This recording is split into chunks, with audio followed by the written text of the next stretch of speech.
So let's get started. So first of all, this is a milestone. This is shrink wrap number 8. Or no, I'm sorry. We gotta redo it. It's 10. Okay. Hi, welcome to Shrink Wrapped. I'm Allison Colorosi, here with my husband, Dr. David Colorosi, and we're here with episode number 10. We're gonna answer listener questions and my questions, so let's get started. Sounds good. First of all, why are you so irritated at me today? Give me my camera. For a lot of reasons. We're in my office, and she comes in here just like a bull in a china shop, questioning why it smells bad in here, why my clothes are in the wrong place, why my phone's on the floor. I mean, I feel like I'm bothering you just by existing. Those were curiosity questions, okay? Okay. So, do you want to get to the real meat? Hold on. So speaking of that, if you're interested, so we've been talking about other couples that are in the social media spotlight, and they always do these clips about, we've never been more in love, and we have a perfect relationship, and here's us on the beach holding hands, etc., etc., etc. And you sort of know it's all BS. And so we have this idea of doing a new podcast called Late Night Fight Night, where we'll once a week or whenever we want to, maybe it won't be, hopefully it's not once a week, I guess, but whenever we have a big fight, we will rehash that fight for you. And so the idea would be it would give you maybe a more transparent look at our relationship and what a couple actually goes through when they're fighting. Do you think we're the typical couple? Well, I think you're a little bit nastier than the typical, but but anyway, if you're interested in that, comment below, and I think we're going to go that direction if people want to see it. Okay. Also, you can hear this on podcasts, anywhere you get your podcasts if you don't want to look at us. Okay, so there's some stuff we need to talk about. Okay. Number 1, do you want to ask me how the Rachel Hollis Rise Health Conference? How did the Rachel Hollis Rise Health Conference go? It was really good. Which was before her book came out, right? Yeah, I did it. It was one day. I felt like her content was repetitive. Nothing new came from her. Can I interrupt you just real quick? Oh. Just to give some context to this, Allison comes to me and she goes, "Hey, I'm not really on the Rachel Hollis train anymore, but I guess for shrink wrap, I should probably go to this conference." Yeah. And it was a real big sacrifice on your part because you did not want to go. I did want to go. She totally wanted to go. She wanted to go, and she is still on the Rachel Hollis train. Go ahead. Do you feel good? I feel much better. Okay, Yeah. good. I feel like I want to have a transparent relationship with the audience. Well, I don't feel like any of her content was new. I feel like she needs to shake it up because it's the same stories over and over again. I've been to a few of her conferences, and so Rachel, Ray, shake it up. However, your speakers were really good. And I thought Dave did a good job. It was fine, whatever. Wait, Dave Hollis was on the thing? Yeah. He's a good speaker. Dave Hollis and Rachel Hollis did the conference together again? I mean, he's a participant. He still works there, I think. I think he quit, but I could have been wrong. Well, he's a motivator. He speaks. So he did, but they had a couple of really great speakers, and I'm really interested in reading Jay Shetty's book. And if you don't know who he is, he wrote a new book called How to Live Like a Monk. But he was an excellent speaker, and his eyes were piercing.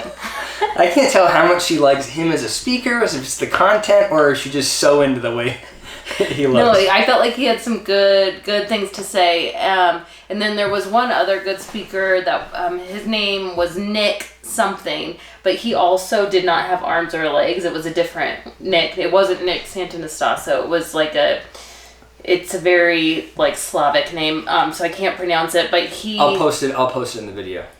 But he had a really good speech on body image. So I think they both have books. So those were really good. So those were the two pearls that I think were really good. Plus, they had Kelly Leveque on there, and she talked about diet and nutrition.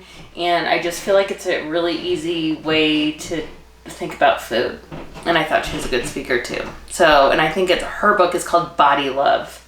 I haven't read it though, but I liked her speaking. So the whole thing was just health. It was really good. It's interesting because I still do follow Dave Hollis, and his Instagram is all about health right now. Yeah, he didn't ghost you. Well, I was nicer to him. Did you finish the book? I did finish it. What'd you think? Same old to me. I'm ready for like some new. I mean, I always liked it reiterated to me because I feel like it's motivational, but it was a motivational book. It did not seem like it was about trauma or like getting out of trauma. I just didn't really get that point. I really liked the chapter on like showing up for your kids and not like falling into yourself. But that was the only thing that I felt like was good. Yeah, I posted a video on it, which I'll link somewhere over here. I thought it was really bad. Like, I thought it was, I mean, maybe really bad. I thought it was pretty bad. I would not recommend that book to somebody who was going through any kind of recent, like in the last year, loss. I thought that for the wrong audience, I felt like it was, I thought it was dangerous. Because it was just, she is just so solution oriented, just so tactical, that I think her writing lacked a lot of empathy, and I think also because it lacked empathy, I think it included judgment for people that weren't moving forward at the pace that maybe they thought or that she would think they should. Yeah, but I mean, I feel like it wasn't really even about like the trauma part. So I think she sold it as like didn't see it coming and like all of a sudden I got hit with a divorce, which clearly wasn't all of a sudden. It was mostly back to the same old girl wash your face totally advice, which was the same stuff. So the judgmental part of me thinks is that I don't know that she has it in her to be as empathetic and supportive as she needs for a book on trauma. And I wonder if it's because she's been through so much trauma. Like, she's had to survive so much that I wonder if she's become more calloused around her emotions and the emotions of others. And so what's allowed her to be successful is she just say, pull yourself up by your bootstraps, head down, just move forward approach. And that's how she got through the loss of her brother and the loss of her brother-in-law. And that's definitely how she's trying to get through her divorce. And I think that response may be like adaptive because it's helping her move forward, but emotionally not so adaptive, and certainly does not put her in a position to write a book on grief and trauma for such a large audience. Yeah. But if you want to reach a goal, I feel like it's back at the same, like, this is how you do goals. And you know what I mean? And drink your water, eat the salad, be healthy, same stuff. I want to know why the editor, she must have submitted that book, and the editor must have been like, Rachel, why do we have a chapter on eating healthy and a chapter on keeping your finances in order in a book on grief? I mean, I get that those are helpful, but we've talked about them before. It's like so unremarkable. The content is so unremarkable. I can't believe that it made me feel like the book wasn't long enough and they had to just stuff it. Oh, well, I do feel like, okay, for the finance part, and this is just me, I feel like women, and I don't think all women, but I feel like a generation of women like always let their husbands handle the finances, so they get stuck because they think they have nowhere else to go, and so I do think that's a valid point. But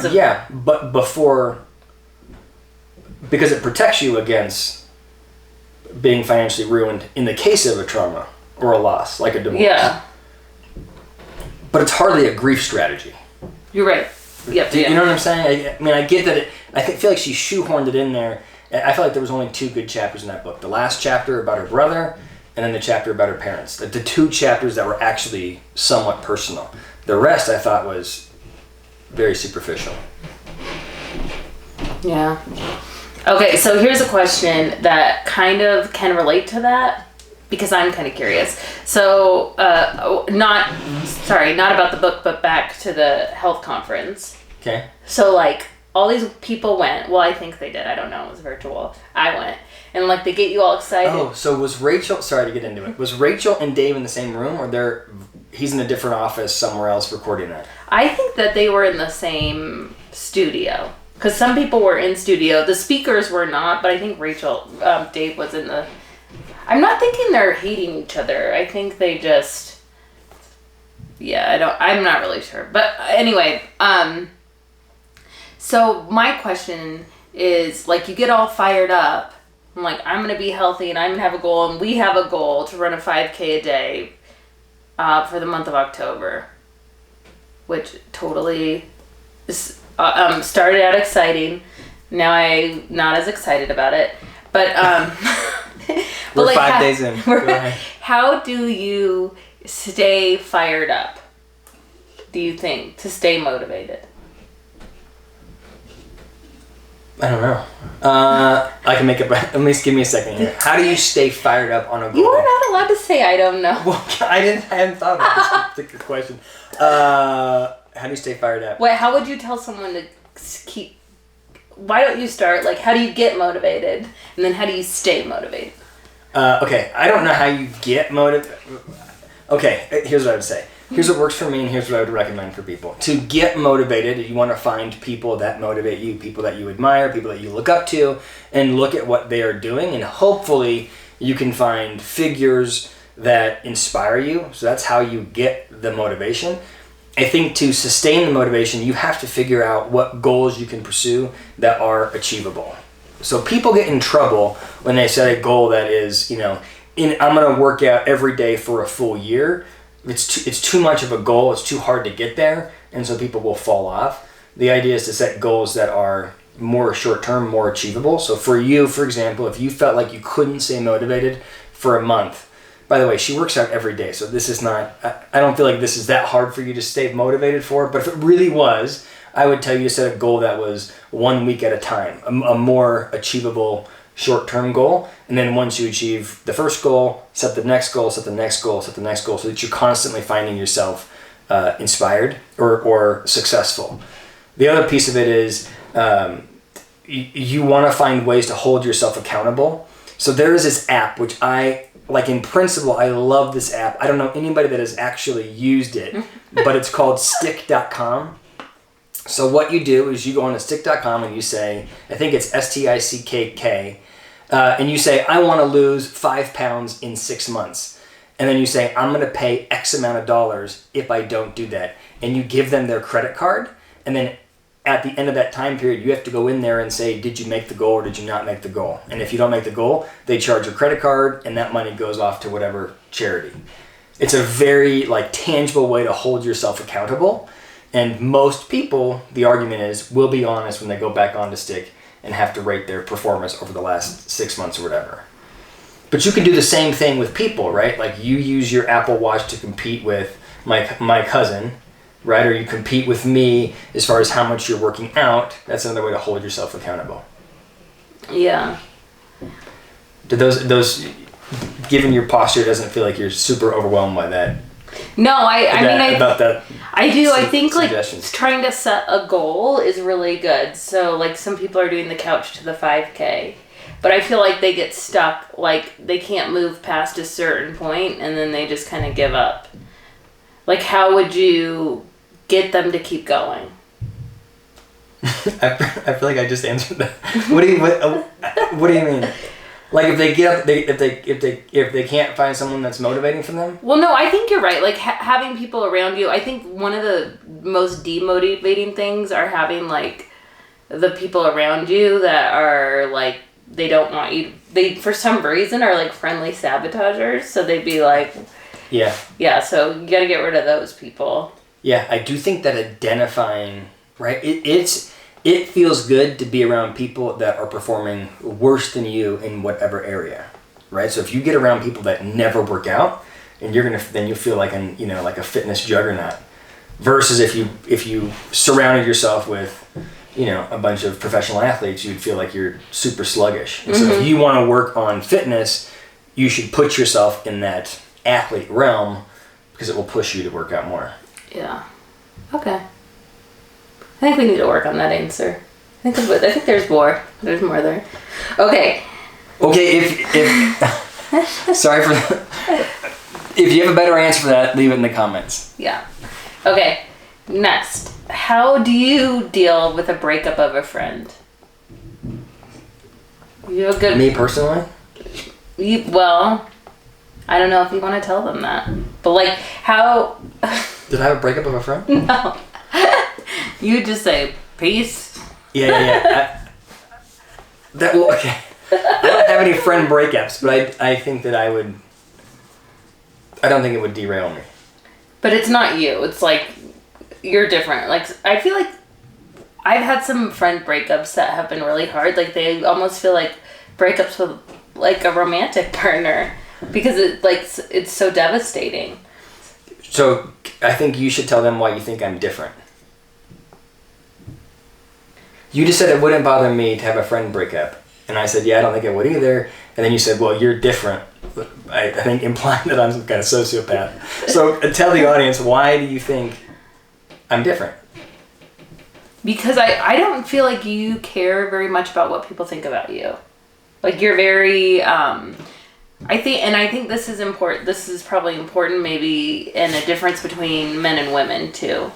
But I think you're very comfortable with who you are. You're very principled. And if they don't like you, then that's on them. Is that right? Is that what you would...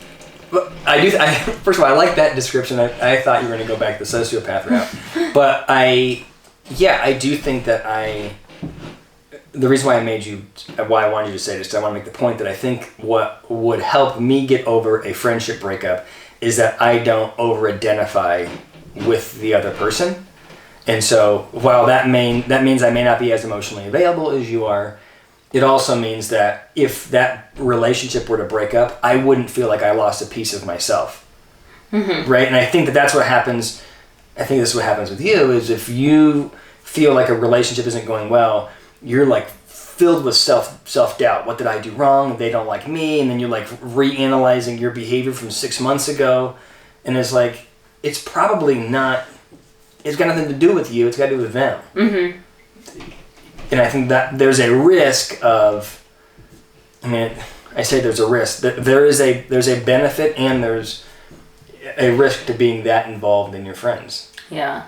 Well, we have had a friend recently that had a friend break up with another friend, and I just feel like she's so devastated. And it breaks my heart a little bit for her. And so are there any tips that you could give other people that might be in that situation?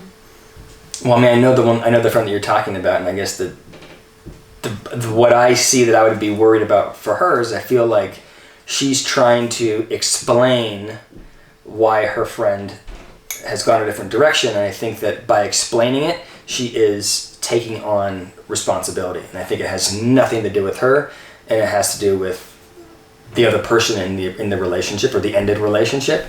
And I don't know, I feel like we're talking about so many people away from this conversation that maybe it's hard to track. But just in principle, I think that you in life need to be good at separating what's you and what's the other person. And I think if you experience a loss of a relationship and you start overanalyzing what you did to make that happen, I think you run the risk of taking on stuff that's not yours. Yeah. And probably, like, you have to be very, I don't know if you would agree with Brene Brown, but she would be like, the story you tell yourself is probably not. Yeah. Like, you definitely have a narrative in your head, and you have to realize that you're telling yourself a story. That it's, if you were to tell that friend, like, I wonder if they would tell the same story. So here's the question for you is, how do you audit your own story to make sure that it's an accurate story? I don't know. How do you? No, what do you think? I don't know. I feel like it's a problem. I don't know how to do that. I'm not sure very many people know how to do that. So my suggestion would be that, and I'm not saying I have the perfect answer for it, but I think the suggestion would be to imagine that this story is happening to somebody else. You have to depersonalize it so that you can be objective and evaluate it, right? So instead of worrying about what happened to me and this friend who I'm no longer hanging out with, I need to think about two separate people and go play by play and evaluate what happened. By putting it on somebody else, you become much more objective. Like in coaching all the time, I will say to them, imagine it wasn't you. Imagine it was your child that you're talking about. What would be the advice that you'd give your child, right? By distancing them from the situation and putting it on their child, they're able to look at it in a much more objective, practical way and show real empathy versus what they might experience if they're thinking about themselves. Yeah. And the other tip is you should always try to prove to yourself that your interpretation is wrong. So, for example, if I get in an argument with Allison, I should get in the practice of not just digging my heels in to my view or perspective, but I should argue with myself, why might I be wrong? Go through the mental exercise of thinking why you might be wrong in your interpretation to help reality test. How do you do that when you're feeling very passionate? That's very difficult. But there's this thing, you can look it up, it's called a thought log. And I don't know how this is going to track well here, but the way a thought log works is you have an emotion, and your emotion drives the way you interpret things. So, for example, if I'm driving down the street and someone gives me the middle finger, my initial reaction might be anger. And the reason why I'm thinking that is I might be thinking to myself, well, that was personal, they have it out for me, they did this thing to me. But I should force myself to think, is there an alternative solution or an alternative explanation? Well, they don't even know me, so they can't possibly be personal. They may not have been pointing their finger at me, so it probably wasn't personal. They may be having a bad day, maybe they're going through a divorce or whatever, so again, it's not personal. I'm reality testing my own thought, and I'm proving that initial emotion might not be accurate, and I'm more likely to have a more thoughtful response after going through that mental exercise. But how are you proving? You're just having other assumptions. I'm reality testing it. So I can't prove 100% whether or not it's personal, but I can say to myself, it's probably not personal. I can have a much more pragmatic or thoughtful response versus just letting my initial reaction of frustration or anger or guilt or whatever it might be. All right. So, for example, when you have conflicts with family, when you tell me, oftentimes you get mad because I will try to objectively say what might be going on. Sometimes you just want someone on your team. Do you ever feel like that? I don't have that in this household. I just have someone that takes the opposing side every time. We're going to revisit that on our next podcast about our fights. All right, what other questions do you have? Halloween. Okay, I'm going to be a road. What was the question? Just Halloween? No, just what do you think about, what should we be doing about trick-or-treating this year? Geez, I don't know. I mean, I want to do whatever my wife says. That's my strategy. All right, that's all we have today for Shrink Wrapped. Thank you so much for joining us today.